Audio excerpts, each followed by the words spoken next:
तो धर्म के बिना विज्ञान नांगर छे, मतलब लंगड़ा है। अगर धर्म ही नहीं होता तो विज्ञान चल ही नहीं पाता। बात समझिए। अब आता है, पहला हो गया, अब आते हैं दूसरा। कहते हैं विज्ञान के बिना भी धर्म आंधा है।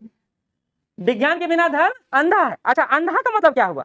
कुछ दिखाई नहीं दे रहा है। हम लोग बोल दिए कि भैया संगम है इलाहाबाद, गंगा यमुना सरस्वती का मिलन स्थल है, लेकिन हम देख ही नहीं पा रहे। देख नहीं पा रहे मतलब क्या होता है? अंधा होना। देख नहीं पा रहे मतलब अंधा होना। लेकिन विज्ञान ने उसको दिखाया। देखिए, ये है संगम बिंदु, ये है संगम बिंदु। विज्ञान ने हमको दिखाया कि द्रव्यमान है, एग्जिस्ट करता है, डेंसिटी है, वायु है, तापमान है, सूर्य है, पृथ्वी है, और इसके आगे पीछे परिभ्रमण हो रहा है। घूर्णन की बात किए, परिक्रमण की बात किए, ये सब बात कहां से किए? Because of scientific theory. तो कह रहे हैं कि धर्म क्या है? धर्म तो सिर्फ बतलाता है।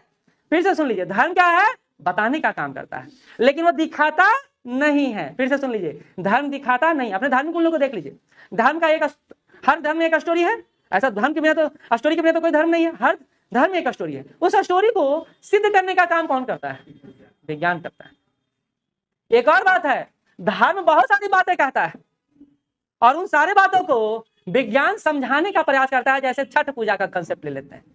क्या कहते हैं? सुबह शाम में हम लोग अर्घ देते हैं और सुबह अर्घ देते हैं, और जो वेला होता है, जिस वेला में अर्घ सुबह में दिया जाता है, वो आपके शरीर के लिए एक तरह से समझिए तो आयुर्वेद के काम करता है, दवाई का काम करता है।